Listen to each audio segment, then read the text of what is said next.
nyuwun pangestuning jenengan. Bismillah.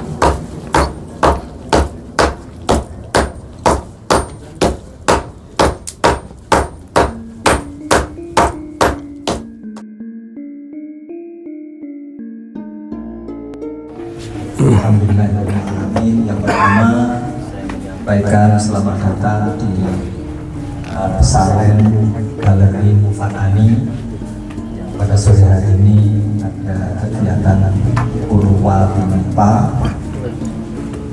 Sekaligus tadi kita mengenalkan dua calon empu yang saat ini sedang menekuni tempat lipat.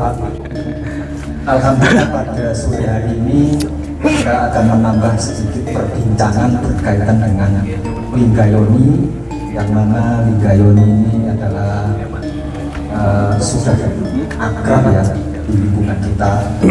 Ini saya sendiri juga memang tidak banyak memahami tentang Linggayoni. Ini alhamdulillah ada dua narasumber berkaitan dengan Linggayoni. Yang pertama yaitu perkenalkan Pak. Yang pertama, nama saya Tejo Baskoro dari Warusdojo. Dari Sidoarjo. Nah, kemudian yang kedua ini silakan memperkenalkan. saya biar kenal ini. Assalamualaikum warahmatullahi wabarakatuh. Asma kula Hendri. Biasanipun ditimbali kalian Reksa Aksara, kula saking rumah pawiyatan aksara Singhasari wonten Klampok, ugi joglo pawiyatan aksara wonten Batu. Tetep matur nuwun. Ini berhubungan dengan aksara. Ini maksudnya aksara ini huruf-huruf lama begitu atau kenapa? Sedikit. Terus aksara itu sebenarnya kan dari bahasa Sanskerta. Aksara dari kata kesara, kesara itu artinya mati. Tapi kalau ada awalan A, bahasa Sanskerta itu kalau ada awalan A itu artinya tidak. Jadi tidak akan mati. Jadi aksara itu adalah sebuah huruf yang dituliskan, yang kami pelajari. Aksara Brahmi, aksara Kawi, aksara Palawa yang dituliskan di dalam prasasti-prasasti kerajaan Jawa kuno. Seperti itu. Matur nuwun. Bapak Tejo, ini saya melihat panjenengan ini menyuarakan Linggayoni, menyimpan Linggayoni, mengkoleksi Linggayoni, dan punya beberapa pendapat-pendapat, kajian-kajian yang selama ini panjenengan sampaikan, dan saya sedikit mendengar. Ini mumpung ada banyak teman-teman, saya ingin sedikit medal Linggayoni, nanti dilanjutkan dengan Rekso. Monggo. Assalamualaikum warahmatullahi wabarakatuh. Rahayu, rahayu, rahayu, Rahayu, rahayu. Jadi saat ini pun saya mohon maaf, terima kasih ya pada kesempatan ini diberikan kesempatan untuk menjadi narasumber. Sebenarnya saya mohon maaf ini, saya ini bukan pakarnya, saya ini pemula. Cuman memang sejak muda saya ini sudah tertarik dengan Linggayoni. Jadi apa sih Linggayoni itu kan gitu. Jadi Linggayoni adalah simbol. Kalau Lingga itu adalah maskulin, laki-laki, Yoni adalah perempuan. Jadi sejak ini pendapat saya, mohon maaf ya, pendapat saya. Jadi sejak awal kalau dalam Purwa Aksara ini ya, kalau Purwa Aksara saya menggunakan versi Islam ya, karena saya kebetulan beragama Islam. Itu adalah kalimat Bismillahirrahmanirrahim. Ada Bismillah, Ar-Rahman, dan Ar-Rahim. Jadi awal pembuatan alam semesta ini adalah kalimat awalnya, purba kalimatnya adalah Bismillahirrahmanirrahim. Nah itu dari Allah sendiri, kemudian Ar-Rahman dan Ar-Rahim. Semuanya ini satu sejajar ya, Trimurti. Konsep Trimurtinya ada di sini. Nah, Ar-Rahman ini mewakili, Rahmannya mewakili laki-laki, yang Rahimnya atau Rahim mewakili perempuan. Jadi dari situ terciptalah alam semesta. Jadi Allah, kemudian Ar-Rahman Ar-Rahim, kemudian terciptalah jagat semesta ini. Nah, karena kita tercipta dari Rahman dan Rahim ini, maka pemujaan raga ini ya Mas ya, pemujaan raga ini adalah kepada Rahman dan Rahim. Nah, selanjutnya turunannya adalah Adam dan Hawa. Turunannya lagi terus dan seterusnya adalah Bapak Ibu. Ada istilah Bapak Koso, Ibu Bumi, Bapak Koso. Ada istilah tes putih, seko bobo, tes abang sobium. Nah, itu semuanya artinya kita akan berasal dari situ. Jadi kita berasal dari rahim. Seakan parangi dumadi berasal dari rahim dan akan kembali pada rahim. Kalau orang Islam itu menyembah dalam tanda kutip ya, menyembah badannya, raganya ini menghadap ke Ka'bah. Di situ Ka'bah, ada Ka'bah dan ada makom Ibrahim. Nah ini mohon maaf ini saya ya. Nanti kalau dipitah silakan lah. Jadi yang yoni ini versi yang lebih besar ini bentuknya Ka'bah. Di sini ada pancuran. Jadi kalau yoni itu selalu digambarkan sebuah lumpang ya, lumpang terus ada pancurannya. Ini ada yang bentuknya kotak, ada yang bulat, terserah itu versinya masing-masing. Tapi yang jelas pasti ada lubang terus kemudian ada pancuran. Demikian juga Ka'bah diberi pancuran di atas hijir Ismail gitu. Kemudian simbolnya bapaknya yoninya adalah Ibrahim, makom Ibrahim. Di dalam makom Ibrahim itu ada 2 jejak kaki Ibrahim waktu dia membangun Ka'bah. Nah, itu sebenarnya adalah juga simbol daripada asal tempat produksinya sperma ya. Termasuk juga mohon maaf keris Buddha, betok Buddha ini simbol daripada bapak. Kemudian yang lekuknya itu simbol daripada sperma. Yang saya yakini ya. Nah, jadi bapak terus sperma kan gitu. Jadi semuanya tetap arahnya ke sana gitu. Jadi kita tidak lepas daripada pemujaan itu gitu. Ini versi saya ya. Ya ini sementara itu dari saya, penjelasannya mungkin terlalu singkat, kurang lebihnya seperti itu. Ya, betul. Terima kasih Bapak Tejo. Kita lanjutkan ke saudara Aksoro. Nanti silakan ada 2 pertanyaan, tapi ya singkat-singkat saja, melengkapi saja. Yang satu pertanyaan untuk Bapak Tejo, yang satu pertanyaan untuk monggo. Rahayu. Untuk masalah Linggayoni itu benar yang disampaikan beliau bahwa lingga itu simbol dari lelaki dan yoni itu simbol dari perempuan. Dan di Jawa kuno, makanya banyak kita temukan yoni itu tidak hanya berupa bulat, yang kotak ada, yang segi enam ada, tetapi itu merujuk kepada wujud dari sang hyang ibu. Sang hyang ibu, sedang lingganya yang disimbolkan Dewa Siwa itu adalah sang hyang bobo. Jadi untuk penjabaran masalah Linggayoni, sebenarnya di dalam keris sendiri juga ada Linggayoni. Pesi untuk dederan itu lingga, sedangkan ganja yang ada lubangnya itu yang dimasukkan itu yoni. Makanya yoni ada yang mengatakan keris iku ono yoni ini. Kita lihat dulu yoni sing ngopo. Kan kebanyakan kita salah kaprah. Yoni khodam. Nah itu. Khodam itu bahasa Arab. Sebelum bahasa Arab masuk ke tanah Jawa, kita sudah mengenal tentang energi keris dari bilah atau dari bahan keris itu sendiri yang bernama angsar. Jadi antara lingga dan yoni jika disatukan menjadi suatu kesatuan, makalah wujudnya alam semesta. Karena dari lingga yoni itu muncullah sinar ilahi, atau disebutkan lingga adalah sang hyang Siwa, yoni sang hyang Ibu Parwati, dan yang di atasnya lagi adalah Widitatwa yang menyinari sang hyang urip. Jadi seperti itu. Untuk lingga yoni mungkin dari saya sudah jelas bahwa lingga yoni adalah simbol anane jagat ono, yaiku onone lingga yoni, onone bapak lawan ibu. Makaten matur nuwun.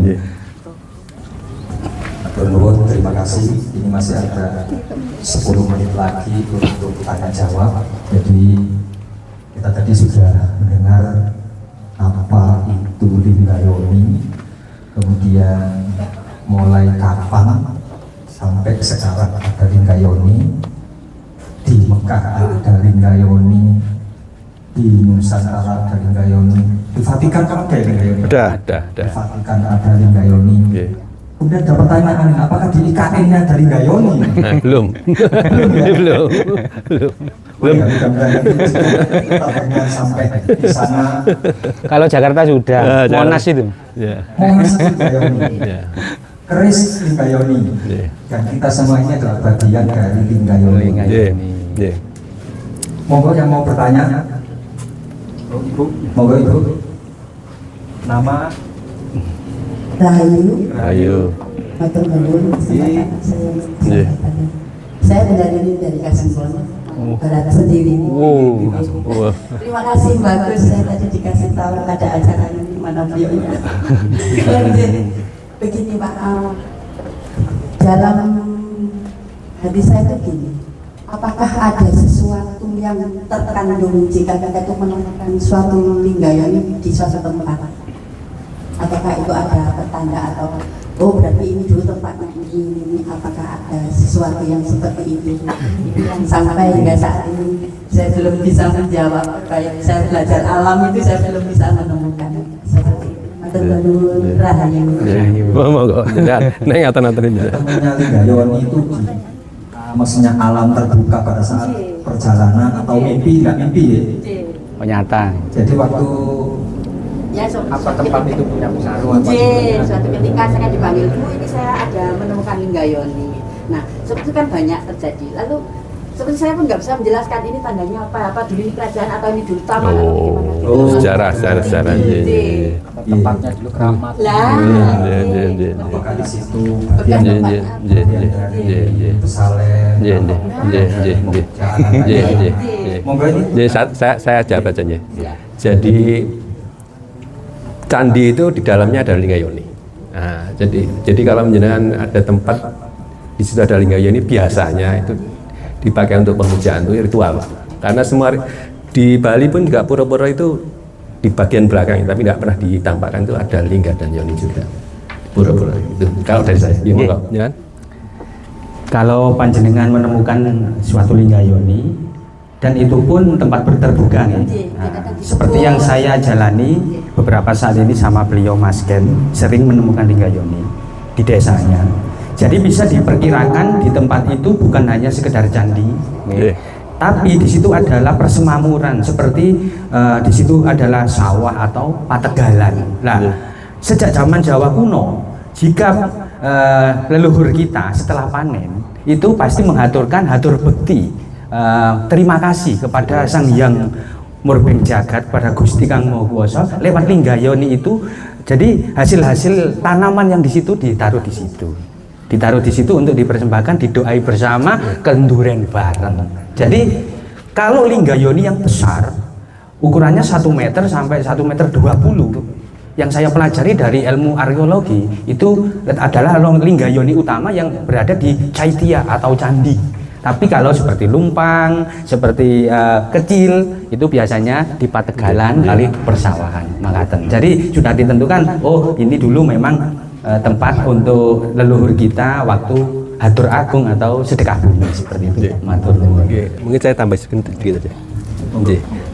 Tambahan sedikit aja dari saya. Jadi biasanya Yoni itu dikaitkan dengan kemakmuran dan disimbolkan dengan wanita. Contohnya Dewi Sri. Itu Dewi Sri itu lambang dari atau Dewi Padi atau Kuam Im kalau di Cina gitu ya. Atau Kanjeng Ratu Kidul. Jadi ini mohon maaf ya, ini kalau ada laki-laki yang mohon maaf kaya, itu sebenarnya yang kaya itu bukan laki-lakinya tapi Yoninya, pendampingnya. Ini pendampingnya, iya. Jadi, jadi tidak ada kok. Kalau ada laki-laki terus sendirian kaya paling ya seumur jagung lah. Ya saya begitu lah. Gitu. Ya gitu. Jadi kalau kenapa kok? Kok ibu-ibu ini jadi anunya sumbernya tadi kemakmuran, karena jenengan ini sudah tirakatnya pertama dilep Ya, kan tilakat itu sakit ya, dilem jenengan babaran terus jenengan ngelahirakan ya. Hamil terus babaran melahirkan terus menyusui itu 4 tirakat yang tidak bisa laki-laki itu. Nah, gitu. Dan makanya sumbernya itu sebenarnya ibu-ibu. Cuman ngeten loh, kalau ibu-ibu yang nyangkul itu nggak bisa dapat banyak. Makanya butuh laki-laki untuk nyangkul tadi, ngambilnya harta karunnya tadi. Nah, nggih ngaten Pak. Nggih. Terima kasih. Kalau laki misalnya menyuburkan. Ya. Ini satu pertanyaan lagi, masih ada 5 menit mungkin. Ini Mas Toto. Oh iya. Nanti ada lagi apa-apa tanya tapi tidak perlu Jawab menjawab. tadi. Rayu rayu Mbak. Tidak menyampaikan hanya sebagai pendapat aja. Nggih, nggih, nggih, nggih, Kalau nggih. saya mengatakan Lingayon itu adalah alat. Nggih. Jadi pabrik. Nggih. Pabrik itu kalau tidak ada isinya bibit, Nggih. nggak jadi. Nggih, nggih. Kosong. Kosong. Nggih. Jadi Lingayon itu sendiri perlu namanya bibit. Nggih. Lah bibit itu dalam proses kita ritual apapun tentunya ya bisa kita bikin saji dan segala macam itu. Nggih, nggih. Jadi sebagai pendamping Lingayon itu adalah pabrik. Nggih. Tanpa ada bibit gak jadi. Memang dia awal dari kehidupan, Nggih, awal dari nggih. semua materi kita Nggih, sebut. nggih, nggih, nggih. Terus. Tapi dia hanya berupa pabriknya saja. Nggih, nggih. Tapi di sini ada sesuatu yang namanya bibit. Nggih. Kalau bibit bahasa nanti jadi. Nggih, terus. Nggih. Nggih, nggih, nggih. Masih ada satu pertanyaan singkat tadi dari Mas Yola. Silakan. Pertanyaan saya dalam praktiknya, Pendapat jika boleh. ya, itu pertanyaan sih. Lingayon ini sebagai, apakah hanya sebagai simbol saja, melambangkan kesuburan atau melambangkan Mahadewa, atau adanya Lingayon di satu tempat, apakah dia sebagai apa istilahnya? Apakah kita ritual secara langsung menggunakan atau memfungsikan Lingayon ini, dan jika iya bagaimana caranya? Ya. Gambarannya seperti apa gitu Ya. dalam melakukan Nggih. ritual dengan memanfaatkan Lingayon ini? Itu saja. Terima kasih. Terakhir tadi Lingayon ini yang berhubungan dengan Nggih, ritual. nggih, nggih. Jadi ritual apa saja yang hubungannya dengan Lingayon Nggih. ini diantaranya ditanyakan oleh Mas Yola. Monggo. Nggih, nggih. Wonten. Jadi ini banyak ya Pak, sebenarnya banyak ya. Artinya leluhur kita yang zaman dahulu itu juga upacara, biasanya begini, upacaranya atau berdoanya itu menghadap ke Linggayoni tadi itu. Jadi di depannya ya. Jadi kita pemujaannya menghadap ke situ. Karena kita berasal dari situ dan akan kembali ke situ. Kira-kira begitu. Cara anunya ya. Terus kalau masalah ubur rampenya dan sebagainya macam-macam, tapi raga, yang jelas raga itu menghadap ke sana. Ya, seperti orang Islam sholat itu juga menghadapnya ke Ka'bah kan gitu. Dari seluruh penjuru mata angin lah gitu ya. Jadi menghadapnya ke situ. Jadi sebenarnya itu simbol daripada sperma ya, mohon maaf ya. Ketika sperma itu menuju ke sel telur, itu kan semuanya menghadap ke situ ya. Jadi gerakan. Keroyok. Ya, gerakan. Jadi sebenarnya ada dua macam penyembahannya, maksudnya ada secara gerak dan ada secara batin. Nah, itu yang masing-masing punya pendapat lah gitu ya. Ada secara fisik, ada secara batin penyembahan. Tapi tetap asal dari situ dan kembalinya ke situ. Saya kira itu ya. Mungkin ada tambahan. Untuk Linggayoni, karena itu adalah sebuah simbol. Simbol tidak hanya dipandang, tidak hanya dipuja, tetapi sebuah simbol kita jalankan, diaplikasikan ke dalam gerak tingkah laku kita setiap hari. Linggayoni seperti kata Bapak Panjenengan Tejo. Bapak Tejo, Ar-Rahman Ar-Rahim, wong wadon karo wong lanang kudu welas asih. Nggih. Tanpa welas asih mboten tinemu ing titik bak. Nggih. Terus diaplikasikan adalah cinta dan kasih. Yang dadi bojo aja gampang tukaran. Nggih. Pun niku mawon. Nggih, nggih. Terima kasih banyak sekali perbincangan pada sore hari ini Pertama, terima kasih kepada seluruh hadirin. Kedua, terima kasih kepada Lek tuh kadang gak enak. hari ini kita tembak adakan untuk ngobrol beberapa saat. Tentu saja beliau-beliau ini dengan ikhlas menyampaikan keilmuan yang selama ini diketahui, yang selama ini ditekuni, dan pada sore hari ini mudah-mudahan ada kemanfaatan bagi kita semua. Dan jika ada yang salah dan kurang itu tentunya dari masing-masing personal. Jika ada benarnya itu adalah keilmuan yang sejati.